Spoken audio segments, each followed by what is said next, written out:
Dukung channel ini dengan klik tombol subscribe dan tanda lonceng.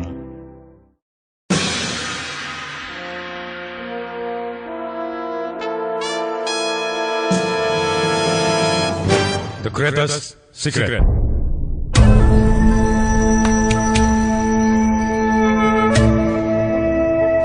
Rahasia terbesar dalam alam semesta ini yang saya saripatikan dari The Science of Getting Rich, buku karangan Wallace de Waters, The Science of Getting Rich, Seminars dari Bob Proctor, dan The Secret, karangan Rhonda Byrne, dan The Greatness Guide, karangan Robin Sharma.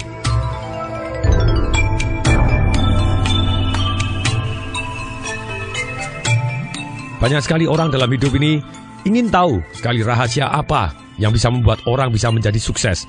Entah sukses di dalam kehidupannya dia, sukses di dalam hubungan, sukses dalam kekayaan, sukses secara physical health, secara kesehatan fisiknya dia, sukses secara spiritual, dan segala macam sukses dalam kehidupan. Rahasia alam yang terbesar ini timbul dari pemahaman, dari satu kalimat ini. Semua yang ada di dunia ini adalah bentuk lain dari energi. Dan energi berpindah menjadi bentuk satu ke bentuk yang lainnya. Demikian juga pikiran. Pikiran adalah satu bentuk energi yang dimana pada akhirnya akan menjadi benda atau apapun yang kita inginkan. Seperti ditemukan dalam batu yang berukir emerald 3000 tahun sebelum Masehi. Tertulis di sana, seperti di atas begitu juga di bawah, seperti di dalam begitu juga di luar. Sama dengan yang dikatakan oleh Buddha. Jadi apapun kita sekarang adalah hasil dari pikiran kita. Rahasia dari segala rahasia pencapaian yang ada di dunia hari ini adalah selalu awalnya ada di pikiran seseorang. Singkatnya dikatakan bahwa apapun yang kita pikirkan cukup lama, yang kita beri emosi yang tepat, akan kita bisa pegang di tangan kita. Hal inilah yang disebut oleh Bob Proctor sebagai hukum daya tarik atau law of attraction. Dikatakan oleh John Assaraf, Anda tidak hanya menjadi apa yang paling Anda pikirkan, tetapi Anda juga meraih apa yang paling Anda pikirkan. Nah, pertanyaannya di sini, kalau memang benar apa yang dipikirkan manusia cukup lama dan dalam emosi yang tepat, dan kemudian kita bisa pegang dalam tangan kita, pertanyaannya, kenapa tidak semua orang hidup di dalam impiannya? Jawabannya sederhana. Satu-satunya alasan mereka tidak mencapai apa yang dia impikan adalah karena mereka memikirkan apa yang mereka tidak mau lebih sering atau lebih kuat daripada apa yang mereka mau. Nah, ketika banyak orang mengetahui prinsip The Greatest Secret ini, mereka mulai ketakutan terhadap semua pikiran negatif yang mereka punya. Mereka harus sadar bahwa terbukti secara ilmiah, pikiran afirmasi ratusan kali lebih kuat daripada pikiran negatif. Ini bisa menghilangkan kekhawatiran seketika. Dan juga dikatakan oleh Lisa Nicole. Dia mengatakan begini, terima kasih Tuhan, ada jeda waktu. Dari semua pikiran kita tidak seketika menjadi kenyataan. Kita dalam masalah bila hal ini terjadi. Elemen jeda waktu ini sangat bermanfaat membuat kita mengukur ulang untuk memikirkan yang kita inginkan, untuk membuat pilihan baru. Bagaimana kita bisa mengendalikan pikiran? Ada dua cara. Satu adalah meditasi. Anda tenang, rileks, sangat-sangat tenang, nyaman. Kosongkan pikiran atau pusatkan kepada detak jantung Anda, atau pusatkan kepada satu hal, titik misalnya. Itu satu cara. Cara yang kedua adalah juga bisa melakukan dengan cara afirmasi. Yaitu ketika Anda pikirannya sedang melakukan pikiran negatif, Anda mengatakan kepada diri sendiri, saya adalah tuan dari pikiran saya. Dan ulangi lagi, saya adalah tuan dari pikiran saya. Saya adalah tuan dari pikiran saya. Saya akan pikir apa yang saya mau, bukan yang saya tidak mau. Secara sadar, betul kita bisa mengendalikan pikiran dengan meditasi dan afirmasi. Tetapi, penelitian menunjukkan bahwa satu hari kita punya 60.000 pikiran. Nah, apakah kita bisa memonitor 60.000 pikiran ini setiap harinya? Sungguh mustahil. Beruntung, kita ada cara yang paling mudah untuk mengontrol pikiran, yaitu dengan mengontrol perasaan kita. Perasaan memberitahu apa yang kita pikirkan. Kalau kita merasa bagus atau merasa senang, merasa nyaman, berarti kita sedang berpikiran bagus. Kalau kita sedang merasa tidak nyaman atau merasa gelisah atau merasa khawatir, ragu-ragu, berarti kita berpikiran jelek. Jadi perasaan itu adalah alat kontrol untuk mengontrol pikiran kita. Ketika kita pikirannya negatif, kita taunya dari mana? Karena kita merasakan hal-hal yang negatif dalam hati kita. Ini merupakan peringatan. Jeda waktunya mulai habis. Segera ganti pikiran dan perasaan, atau akan jadi kenyataan. Pikiran dan perasaan Anda membentuk hidup Anda. Akan selalu begini, pasti. Nah, pertanyaan sekarang, bagaimana kita bisa mengubah perasaan? Kalau kita sedang merasa tidak bagus, sebenarnya kita akan memikir hal-hal yang negatif juga. Merasa negatif kemudian berpikiran negatif. Merubah perasaan, ada beberapa cara. Satu adalah bagaimana kita merubah perasaan, yaitu dengan cara merubah gerak. Caranya merubah gerak bagaimana? Kita bisa merubah tegangan otot kita, merubah nafas kita, merubah senyum kita, merubah kecepatan gerak kita. Dengan kita merubah gerak, perasaan kita akan seketika berubah. Contohnya, apabila kita sedang merasa tidak nyaman, atau merasa ragu-ragu, merasa takut, merasa khawatir, semua segala pikiran negatif, apa yang harus kita lakukan? Kita rubah dengan cara merubah gerak. Anda lari sprint yang kuat, ataupun lunjak-lunjak, ataupun tarik napas panjang-panjang. Terus kemudian Anda tersenyum tanpa alasan. Oke, semua tes, coba tersenyum tanpa alasan, tarik napas panjang. Apa yang jadi? Kita akan seketika merasa good, merasa enak, merasa nyaman. Kita bisa menguasai perasaan kita sehingga kita pikirannya lebih ke hal yang positif. Ini bukan berarti kita merubah pikiran yang negatif yang dalam arti pada tempatnya menjadi naif, tidak. Kalau misalnya kita khawatir, daripada khawatir, aduh saya jangan-jangan tidak berhasil, saya nanti gagal, saya jangan, lebih baik Anda tarik napas panjang-panjang atau lunjak-lunjak, kemudian Anda ganti pikiran Anda dengan pikiran yang lebih baik atau pikiran yang Anda mau. Oke, supaya berhasil, apa yang harus saya siapkan? Nah, pikiran-pikiran ini yang akan membimbing kita menjadi lebih berhasil.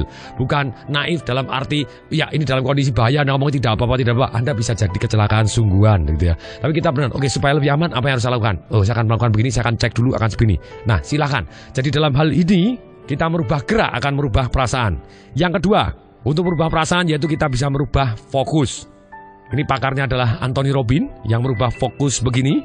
Dan merubah gerak itu adalah ajaran dari Anthony Robbins. Rubah fokus Anda. Misalnya, buat film-film yang menakutkan tadi, ataupun bayangan-bayangan Anda yang takut tadi, atau yang membuat Anda gelisah, buat jadi kecil, buat jadi hitam putih warnanya, buat jadi agak buram, agak menjauh, agak gelap. Dan kemudian kita frame. Maksudnya kita frame, kita pasangin figura. Akibatnya kita berada di luar, jadi kita tidak terlibat. Kemudian kita lempar jauh-jauh pergi ke matahari. Dan menguap dengan matahari. Kita akan merasa seketika jauh lebih baik. Kita bisa merubah perasaan juga dengan membayangkan peristiwa yang membuat kita sangat percaya diri, sangat kuat, sangat hebat, luar biasa dahsyat. Dan pada waktu itu kita buat gambarnya lebih besar, lebih jelas, lebih dekat, penuh warna, dan lebih terang. Dan kemudian kita terlibat seolah-olah kita main filmnya. Apa yang jadi? Seketika kita menjadi penuh percaya diri. Jadi kita merasa jadi lebih baik. Yang ketiga, bagaimana kita merubah perasaan? Yaitu kita bisa merubah dengan suara internal kita. Misalnya pada waktu kita takut, apa yang kita dengarkan? Atau apa yang kita katakan kepada diri kita sendiri? Kalau misalnya Anda takut, coba tes. Anda rubah suaranya jadi suara Mickey Mouse. Takut nih. Nah, ketika Anda rubah seperti ini, mendadak Anda seketika jadi geli. Ketika kita geli, otomatis perasaan kita berubah. Kalau perasaan kita berubah, pikiran kita jauh lebih positif. Rubah suara internal. Misalnya Anda mendengarkan suara-suara. Misalnya ada orang marah-marah dengan Anda. Kemudian nadanya Anda rubah dengan menjadi nada suara yang paling mesra yang pernah Anda dengarkan. Bunyi kata-katanya marah, tapi mendadak semuanya penuh kemesraan. Misalnya ada orang ngomong, kamu dasar kurang ajar. Kemudian, kamu ini loh, dasar kurang ajar. Apa yang terjadi? Seketika emosi kita juga bisa berubah. Kita rubah keras lembutnya, nada tinggi rendahnya, warna suaranya, tekanan suaranya. Jadi kita mendadak kita merubah perasaan kita seketika.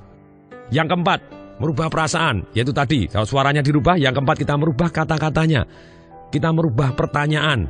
Kita merubah pernyataannya. Kita merubah artinya. Apapun yang terjadi dalam hidup ini tidak ada artinya. Hanya ada artinya sampai kita sendiri yang memberi arti. Misalnya kejadian negatif. Kalau Anda memberi arti, aduh aku susah, aku memang dihukum oleh Tuhan, celaka. Ya Anda kan jadi celaka. Tapi satu kejadian ketika Anda ngomong kepada diri sendiri, saya tahu kejadiannya tidak baik, tapi Tuhan pasti menginginkan saya menjadi lebih baik karena kejadian ini. Kita akui kejadiannya tidak baik, tapi kita tahu bahwa kita akan menjadi lebih baik karena hal ini. Nah, ketika kita punya arti yang seperti itu, kita akan menjadi lebih baik. Demikian juga Anda merubah pertanyaan. Daripada Anda bertanya kepada diri sendiri, kenapa ya kok saya selalu gagal? Nah, lebih baik Anda tanya, supaya saya lebih berhasil, apa yang harus saya pelajari?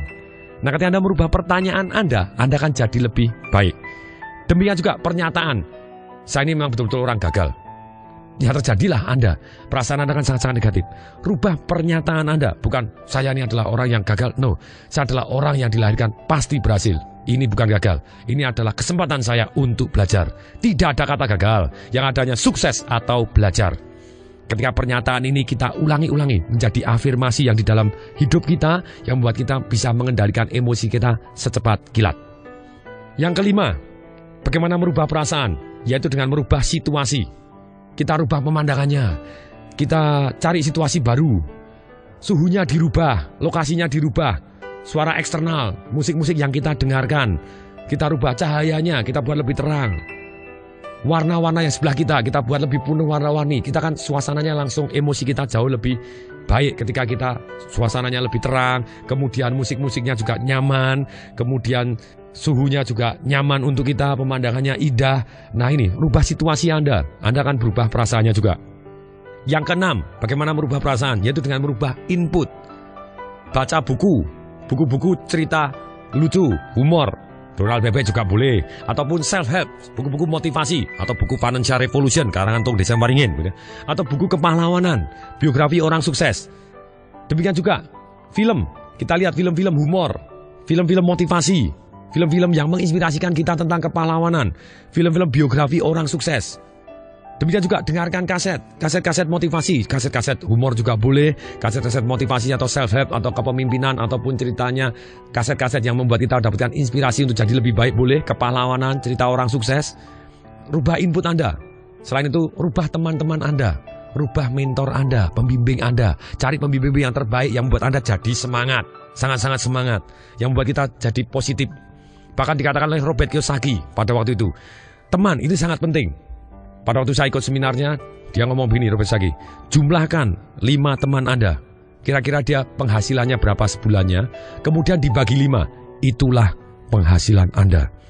Ketika saya mendengar seperti ini dan ketika saya lakukan dan ternyata persis, nah saya rubah teman-teman saya menjadi teman-teman yang sangat-sangat dahsyat. Saya tetap berteman dengan teman-teman saya yang lama, tapi terus dalam kehidupan saya cari teman-teman yang benar-benar dahsyat dan semangat, yang bisa mewujudkan cita-cita saya menjadi lebih cepat dan lebih baik. Nah, cara yang paling mudah, sekali lagi, semua ini tolong dilakukan, ini PR-nya. Silakan tulis 88 cara yang merubah perasaan Anda secara cepat dan nikmat, yang relatif biayanya Anda mampu, tidak tergantung kepada orang lain, mudah, sehat, positif. Ini yang penting. Jadi silakan, sekali lagi, jadi relatif sedikit waktu, kemudian relatif biayanya Anda mampu, tidak tergantung dengan orang lain, mudah, sehat, dan positif. Misalnya, dari list saya punya banyak sekali list gitu ya. Dengarkan musik, berhenti, cium bunga, tarik nafas panjang-panjang, seketika tersenyum, bersyukur, berdoa, amal, ML gitu ya, boleh juga ML silakan, apa itu silakan gitu ya. Lihat film inspirasional, baca buku, meditasi, jogging, jalan pagi, berenang, main dengan anak. Berenang mudah karena saya punya kolam renang. Kalau Anda tidak punya kolam renang, wah saya harus berenang baru merasa sehat. Ya kalau Anda dekat-dekat dengan kolam renang, kenapa tidak? Tapi kalau misalnya sesuatu hal yang di luar jangkauan Anda, lebih baik Anda ganti yang bagaimana tulis caranya yang merubah perasaan Anda menjadi nikmat seketika dengan relatif waktu lebih sedikit. Saya ulangi lagi. Relatif biaya Anda mampu, tidak tergantung dengan orang lain, relatif mudah, sehat, dan positif. Misalnya push up, sit up, telepon langsung orang tua, baca kitab suci, baca Donald Bebek seperti tadi gitu ya, nonton film humor, motivasi orang lain. Ternyata ini menarik sekali, ketika kita motivasi orang lain, kita juga termotivasi gitu ya.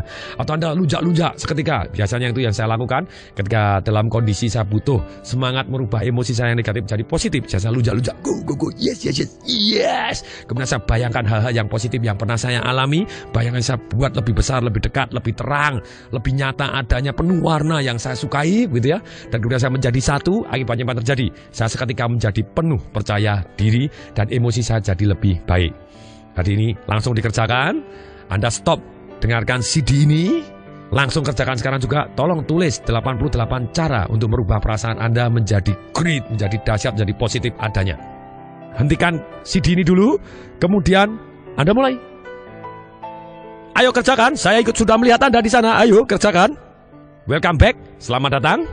Saya anggap Anda sudah melakukannya. Dan kalau belum, tolong hentikan lagi dan tolong lakukan, woy! Emosi apakah yang paling kuat? Yaitu adalah cinta kasih. Love is the greatest emotion. Antara kombinasi pikiran dan cinta akan membentuk kekuatan yang tidak bisa ditolak dari law of attraction atau hukum daya tarik. Ketika kita mempunyai satu pikiran-pikiran yang positif dan kita curahkan dengan penuh emosi yang penuh cinta kasih, penuh kegembiraan, penuh semangat-semangat yang positif, tidak bisa ditolak, itu akan menarik hal-hal yang kita inginkan dan kita menjadi apa yang kita inginkan. Nah, sekarang pertanyaannya, bagaimana kita bisa menggunakan the greatest secret ini tadi? Rahasia alam semesta yang paling besar ini, yaitu pikiran bisa menjadi kenyataan yang kita inginkan. Apapun yang Anda inginkan, Anda pengen langsing, Anda pengen sehat, Anda pengen kaya raya, Anda pengen hubungan Anda dengan keluarga sangat baik, Anda pengen punya anak-anak yang dahsyat dan berbakti misalnya. 3 jurus dari buku The Secret dikatakan, 1, Anda harus meminta, ask. Kalau bagi saya lebih lagi bukan hanya ask, tulislah apa yang Anda mau secara positif dan spesifik yang Anda inginkan dan dikasih emosi begitu ya. Ditulis dalam saya dengan gembira dan bersyukur sudah mencapai ini yang Anda inginkan pada tanggal sekian. Terima kasih Tuhan. Oh yes, gitu ya. Dikasih emosi. Jadi Anda ask, Anda minta. Nomor 1 adalah Anda ask atau Anda minta. Kalau bagi saya tulislah dulu gitu ya. Tulislah apa yang Anda inginkan tadi dengan kalimat-kalimat yang positif tadi. Kemudian yang kedua, Anda yakini. Yang ketiga, Anda terima. Cuma 3 doang menggunakannya. Minta, yakini, dan Anda terima. Agama apapun percaya kepada satu yang namanya iman. Dan percaya kepada satu yang namanya minta. Ini, misalnya, dikatakan di Matius 21:22. Apapun yang Anda minta dalam doa dan iman akan Anda terima. Markus 11 ayat 24.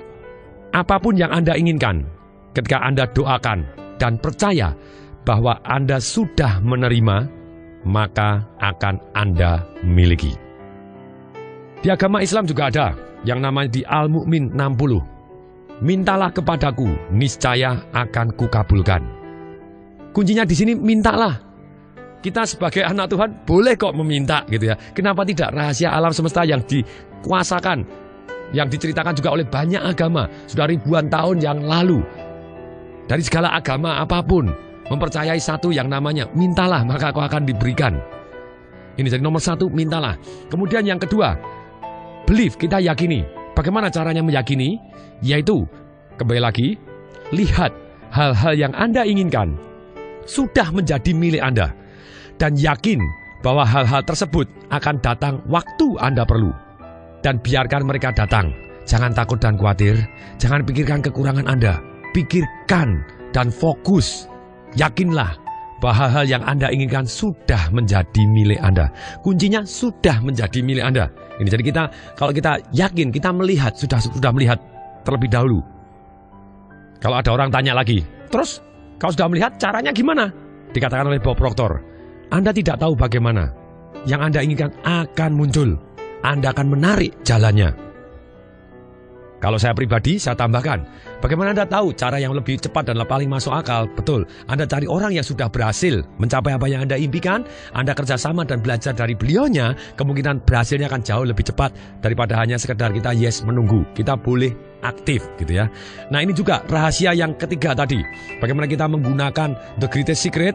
Nomor 1 Anda minta, yang kedua Anda yakin, yang ketiga Anda menerima atau receive. Nah, caranya menerima bagaimana? Caranya adalah Anda merasakan. Ini kalau setelah minta, Anda yang yakin adalah dengan melihat.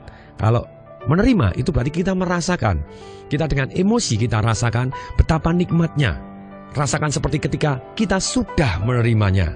Rasakan sekarang.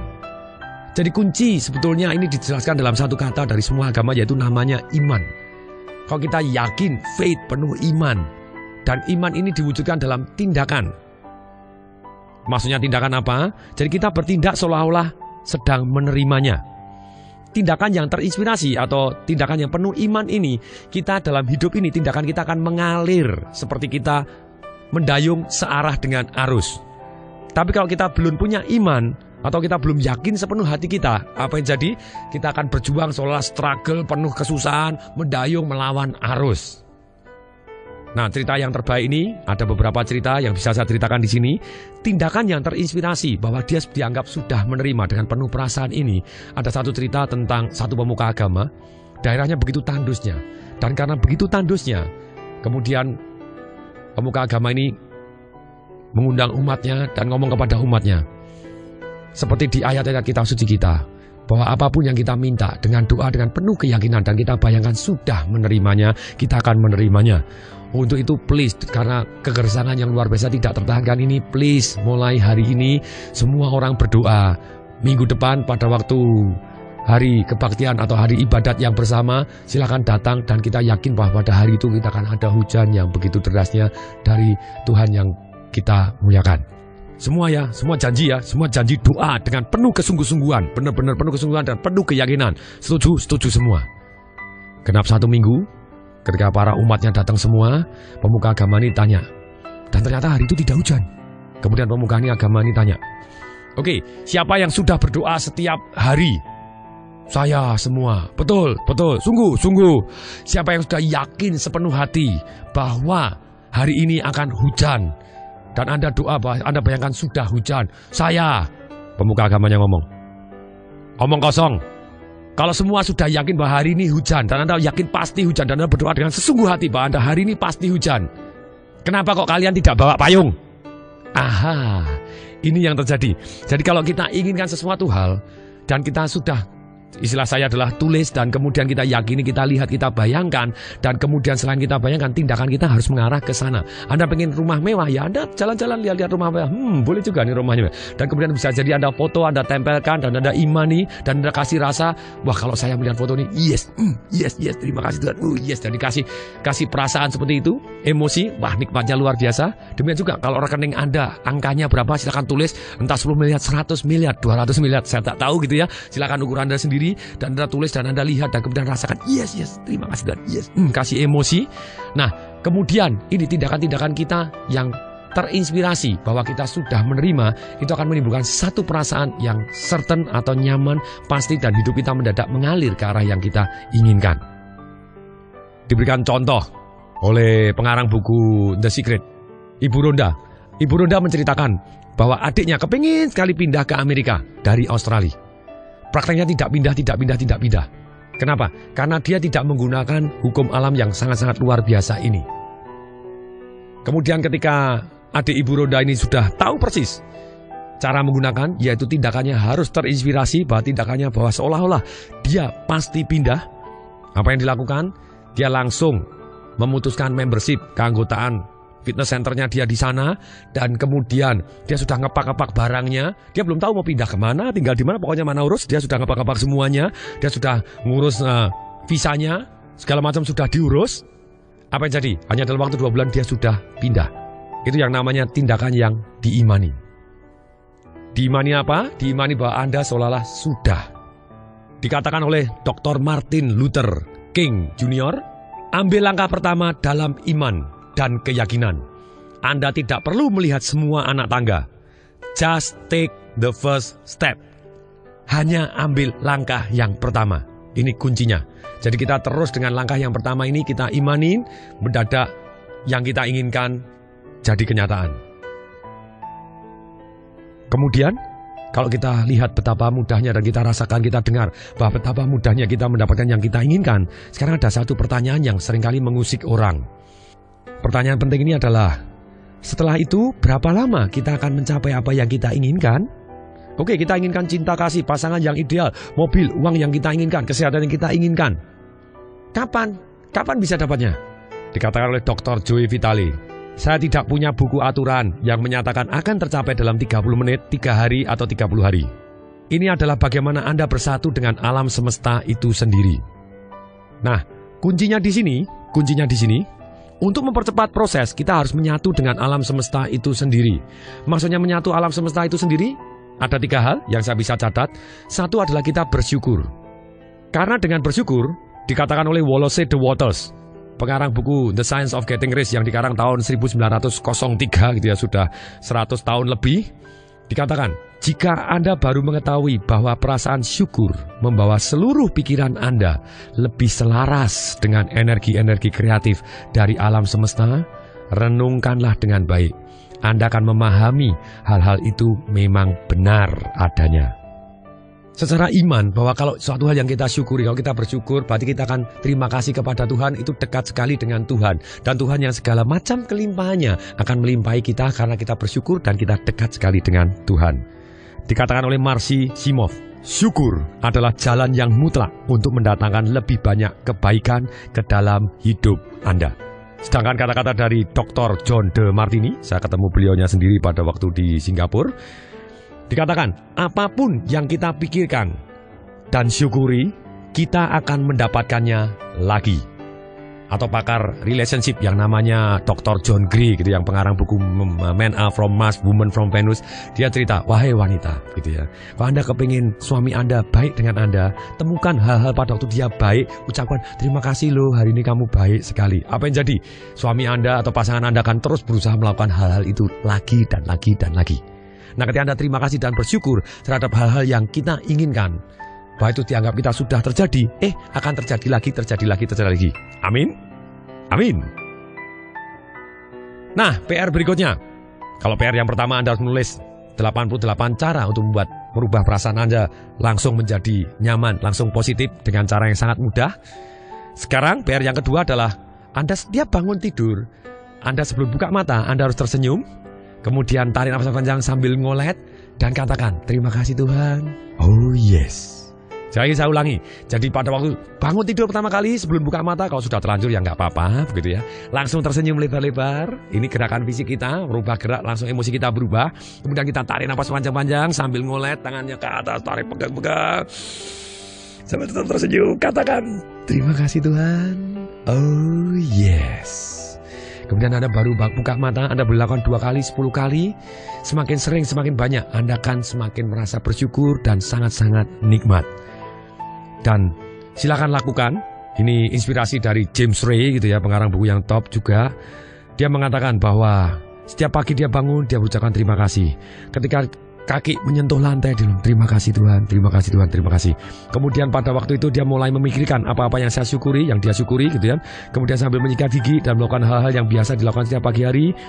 Dan tidak hanya memikirkan saja, tapi dia melakukan hal-hal rutin ini dengan ucapan Tuhan, terima kasih Tuhan, terima kasih Tuhan, terima kasih Tuhan. Diceritakan oleh Dr. Joy Vitale bahwa dia ada orang yang namanya Jonathan Morningstar. Pada waktu dia kena penyakit yang namanya pneumonia atau radang paru-paru berat, dia susah sekali bernapas, apa yang dilakukan, dia tempel tulisan dan dia rekam kata-katanya dia, dan kemudian dia dengarkan lagi rekamannya itu, dan dia tulis di segala macam, tulis ditempel-tempel di seluruh ruangannya dia, dan di seluruh rumahnya dia tempel-tempel ucapannya. Dan ternyata dalam waktu 24 jam Jonathan Morningstar ini sembuh dari pneumonia-nya dia, dan dia langsung bisa bernapas dengan sangat-sangat lega. Tulisannya apa?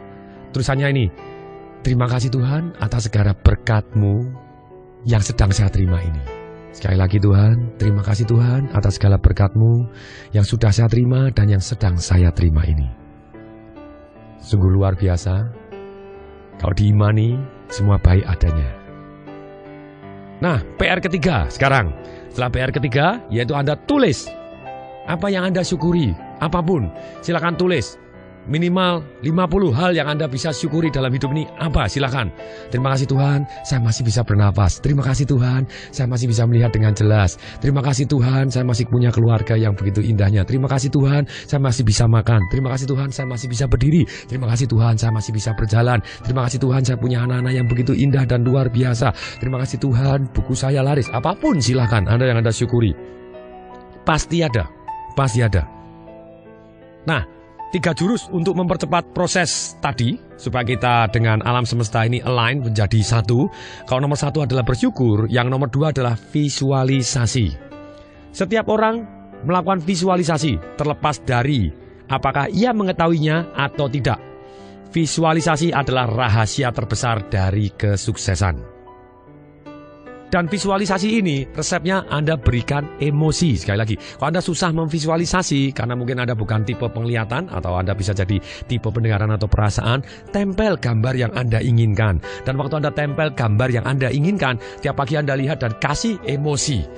Yes, terima kasih Tuhan. Oh yes, terima kasih Tuhan. Yes, kasih emosi. Emosi yang bersyukur dan Anda kasih kegembiraan. Yes, terima kasih. Happy dan bersyukur. Ini kombinasi yang luar biasa. I love it. Kasih kata-kata cinta, lebih dahsyat lagi. Jadi visualisasi, beri emosi yang positif, yaitu bersyukur, gembira, dan penuh perasaan cinta. Ini yang luar biasa sekali. Silakan praktekkan. Jadi PR berikutnya yang keempat, Anda tempel hal-hal yang Anda inginkan atau tulis yang hal-hal inginkan. Yang kombinasi yang kedua tadi adalah yang sangat baik, yaitu ada gambarnya dan ada tulisannya. Saya dengan gembira dan bersyukur, dengan penuh cinta kasih sudah mencapai apa yang Anda gambar tadi, tulis tadi pada tanggal sekian. Yes, terima kasih Tuhan. Yes. Itu akan jauh lebih cepat. Yang ketiga, untuk mempercepat proses, yaitu kita bisa dengan satu kata, yaitu give. Dikatakan oleh James Ray, memberi adalah suatu tindakan yang penuh daya untuk mendatangkan lebih banyak uang ke dalam hidup Anda. Karena ketika Anda memberi, Anda berkata kepada diri sendiri, saya punya banyak.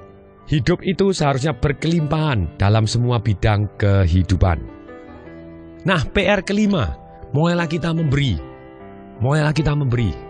Waktu Anda memberi, Anda akan merasa feel good. Seringkali saya ceritakan dalam CD saya yang lain bahwa pada waktu awal-awal karir saya, ketika saya belum mempunyai uang yang banyak, saya kepengen sekali merasa bersyukur. Ternyata mudah sekali. Dan ini yang saya lakukan. Saya bisa memberikan pengemis 10.000, bisa memberikan pengemis 100.000 rupiah. Dan 10.000 dan 100.000 tadi tidak membuat saya jadi miskin, tapi membuat saya merasa berlimpah. Dan perasaan berlimpah ini sangat luar biasa karena akan mendatangkan kelimpahan dalam arti sesungguhnya. Dan kadang saya waktu itu bayarin tol juga waktu saya masih nyetir sendiri. Walaupun sekarang saya jarang nyetir sendiri. Waktu saya masih naik Panther Miyabi, warnanya ungu, penyok depan, penyok atas, penyok segala arah begitu ya. Dan ketika itu saya bayarin waktu itu tol Kebon Jeruk Tangerang masih harganya 2.000, langsung saya kasih 10.000, 4 mobil belakang sekalian. Wow. Pada waktu itu saya merasa sangat-sangat happy. Dan lebih yang menarik lagi, ada satu pengalaman true story. Pada waktu saya naik mobil, kemudian saya naik Panther penyok saya tadi gitu ya. Dan kemudian tahun 96 Panthernya tadi sudah kuno sekali, sudah enggrek-enggrek, sudah mulai sering rusak begitu. Dan kemudian pada waktu itu begitu saya kasih uang tol 10.000, 4 mobil belakang sekalian. Kemudian mendadak di sebelah saya ada Mercy waktu itu New Ice. Kemudian dia buka jendela dan kemudian dia ngebel di sebelah kanan saya, din. Dan kemudian saya juga buka jendela saya, kemudian dia langsung ngasih tangan, hey thank you hoy. Wah, saya bilang, oh keren juga Mercy-nya, thank you sama Panther penyok. Langsung saya ngomong, oh no problem, I will be there. Saya akan kesana begitu ya, saya akan naik Mercy juga gitu ya. Ini yang indahnya begitu ya. Saya merasa berlimpah, boleh ngasih kepada seseorang, walaupun Anda orang tadi yang dikasih adalah lebih kaya, tidak masalah. Yang paling penting dalam arti positif dan di luar dugaannya dia, Anda akan merasa sangat berlimpah. Dan yang menarik, hari ini saya juga naik Mercy. Jadi PR-nya adalah Anda harus selesai dengarkan ini, silakan Anda sosial, berikan something yang tidak membuat Anda miskin tapi membuat Anda merasa berlimpah. Sejumlah yang Anda bisa relakan, silakan. Besar sedikit lebih bagus karena Anda merasa wah I feel good, sangat-sangat kaya gitu ya. Itu satu perasaan yang luar biasa. Silakan mulai Anda memberi. Anda ingin dicintai, Anda berikan cinta kasih Anda terlebih dahulu juga. Berikutnya, masih ada 7 hukum alam lagi yang mendukung satu hukum daya tarik tadi, atau hukum law of attraction tadi. 7 saya akan sebutkan terlebih dahulu dan kemudian akan saya jelaskan satu persatu. 1 adalah hukum perubahan yang abadi. Kedua adalah hukum relativitas. Yang ketiga adalah hukum getaran. Yang keempat, hukum polaritas. Yang kelima adalah hukum irama. Yang keenam adalah hukum sebab akibat atau hukum timbal balik. Yang ketujuh adalah hukum gender. Maksudnya apa hukum-hukum ini? Kita akan jelaskan satu persatu. Hukum perubahan abadi, keterangannya bagaimana? Energi berubah menjadi bentuk fisik. Seperti tadi, hukum daya tarik, pikiran kita juga energi. Ini menjelaskan hukum daya tariknya tadi. Jadi satu kata hukum daya tarik atau law of attraction dijelaskan dalam 7 hukum ini. Energi bergerak menjadi bentuk fisik. Itu hukum perubahan abadi. Jadi image atau bayangan yang kita pegang dalam otak kita seringkali akan menjadi benda yang bisa kita pegang di dalam hidup kita ini juga. Kemudian hukum yang kedua yang namanya hukum relativitas. Tidak ada yang bagus, tidak ada yang buruk, tidak ada yang besar, tidak ada yang kecil, tidak ada yang mahal, tidak ada yang murah, sampai kita membandingkan dengan yang lain. Kuncinya gini, diri kita selalu kurang dibandingkan orang yang lain yang sudah master di bidangnya. Dan diri kita selalu lebih dibanding dengan orang yang tidak sebagus dengan kita. Setiap orang selalu punya kelebihannya masing-masing dan kita juga punya kelebihan dibanding orang tersebut. Selalu. Ini hukum yang namanya relativitas. Nah, kalau kita menggunakan hukum ini melawan kita, yaitu caranya bagaimana? Anda bandingkan diri Anda kepada orang yang sudah betul-betul master di bidangnya. Anda akan merasa kecil, Anda akan merasa tidak berdaya, Anda celaka. Tapi kalau Anda menggunakan hukum ini untuk memacu Anda jadi lebih baik, oh dia bisa, saya juga bisa. Oh dia latihan begitu, saya juga latihan begitu. Anda kan jadi master. Oh dia meluangkan waktu satu hari 2 jam untuk belajar tentang bagaimana jadi kaya. Kenapa tidak? Saya kan juga meluangkan waktu. Dan saya kan belajar juga dari dia. Saya kan kerjasama dengan dia. Nah ini akan membuat kita jadi lebih baik. Jadi seringkali orang merasa tidak baik atau merasa minder atau merasa kecil karena dia menggunakan hukum ini untuk melawan dirinya. Mestinya kita menggunakan hukum ini membuat kita menjadi lebih baik. Jadi contohnya ketika Anda lagi merasa tidak baik, seburuk apapun Anda, please gunakan hukum ini, hukum relativitas. Caranya bagaimana? Ketika Anda merasa kondisi Anda sedang jelek atau sedang sedih, sedang kecewa, sedang merasa buruk, serasa tidak tertolong lagi gitu ya, ataupun apa yang negatif, coba bandingkan diri Anda kepada orang lain atau peristiwa yang dialami orang lain yang lebih buruk. Cari apa yang terjadi. Anda akan selalu tampak lebih baik. Inilah yang namanya hukum relativitas. Kemudian berikutnya hukum getaran. Dikatakan oleh Bob Proctor bahwa semua ini bergetar, tidak ada yang berhenti. Dan getaran ini, pikiran itu bergetar. Kalau kita sudah bisa merasakan pikiran yang bergetar, itu berarti kita merasakan secara emosi, kita feeling. Perasaan itu apa sih? Perasaan adalah kita merasakan getaran dari pikiran kita. Ketika Anda merasa tidak baik, hati-hati terhadap apa yang pikirkan. Nah caranya merubah pikiran? Gampang, rubah perasaan Anda lebih dahulu. Setelah itu, Anda bisa fokusnya dirubah seperti yang diajarkan tadi, begitu banyaknya jurus, rubah gerakannya, rubah kata-katanya, rubah artinya, rubah pertanyaannya, rubah pernyataannya, rubah inputnya, rubah situasinya. Nah, Anda bisa rubah semuanya, mendadak Anda feeling so good dengan cara yang sangat-sangat cepat. Dan ketika Anda merasa feeling so good, Anda berpikir bagus, dan Anda akan menarik hal-hal yang bagus yang Anda inginkan. Yang keempat adalah hukum polaritas. Semua yang ada di dunia ini selalu ada pelengkapnya atau ada lawannya. Maksudnya apa? Panas ada karena ada dingin. Atas ada karena ada bawah. Bagus ada karena ada yang jelek. Tidak mungkin kita akan merasa bagus seumur hidup, tidak mungkin, omong kosong. Kalau Anda bisa, saya akan merasa bagus dan tidak pernah merasa susah. Saya percaya bahwa Anda tidak tahu bahwa itu bagus karena Anda tidak pernah merasa susah. Jadi, tenang-tenang aja. Kalau kita dalam melihat seseorang, baik atau buruk, kita bisa memilih kok, melihat yang baiknya. Dan ketika Anda melihat sesuatu hal yang baik dari orang lain, beritahukan kepada orang tersebut. Orang senang sekali mendapatkan pujian dan positif ide yang dalam pikiran Anda, yang Anda berikan kepada dia, yang membuat dia merasa feel good. Dan ingat, ketika mereka feel good, mereka punya good idea juga, dan getaran yang bagus, dan akhirnya menarik hal-hal yang bagus adanya. Yang kelima, hukum irama.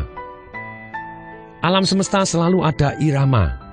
Pagi diiringi dengan malam. Ada good times, ada bad times. Jadi, ketika kita berada pada waktu titik rendah kita, jangan merasa buruk. Kenapa?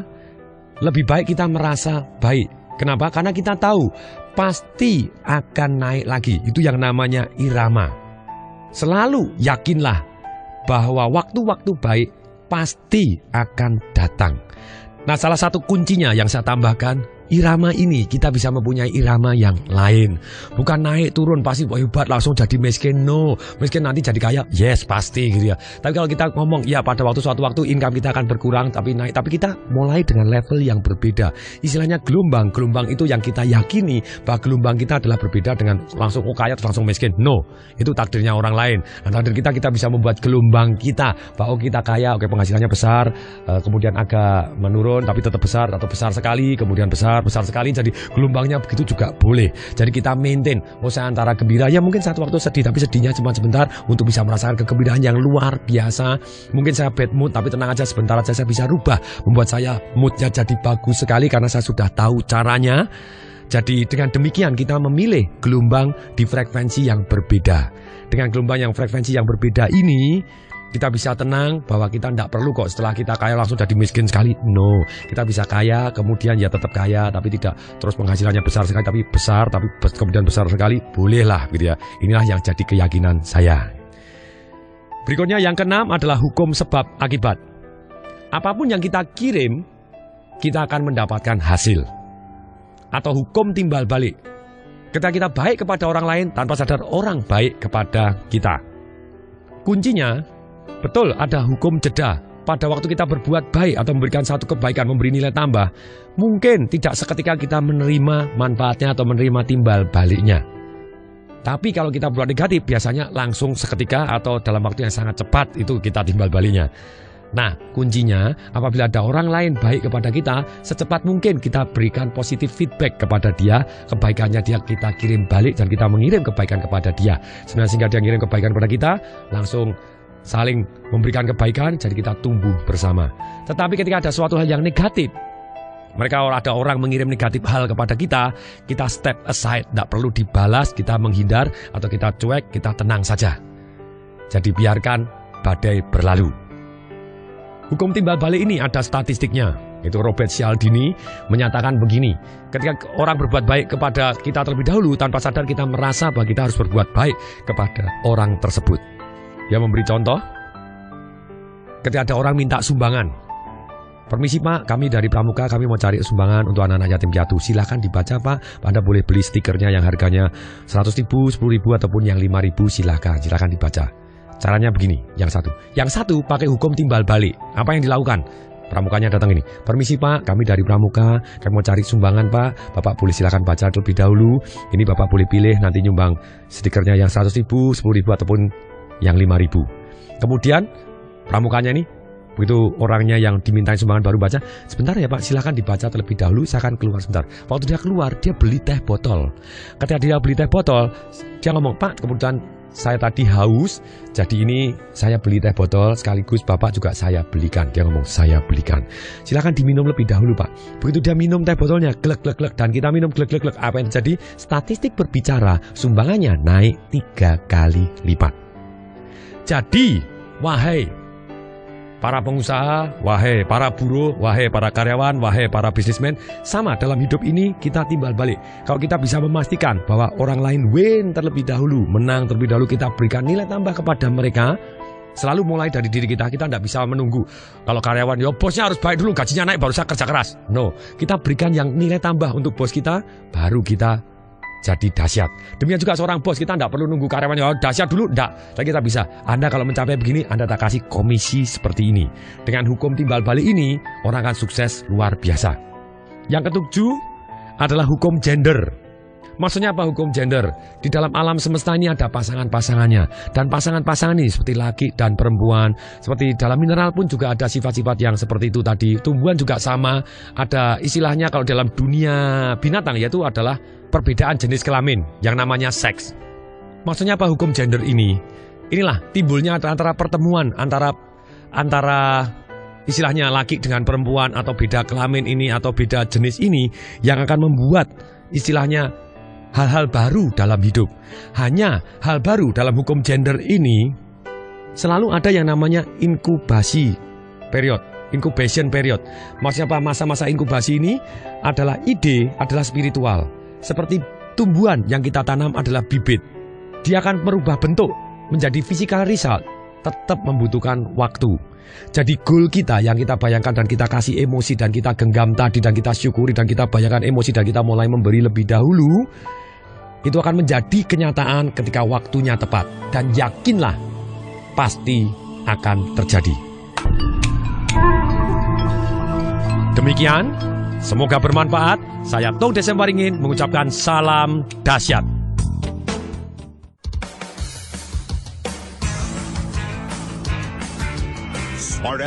Terima kasih untuk menyimak sajian MDW Pro Radio. Jangan lupa untuk subscribe, like, share, and comment.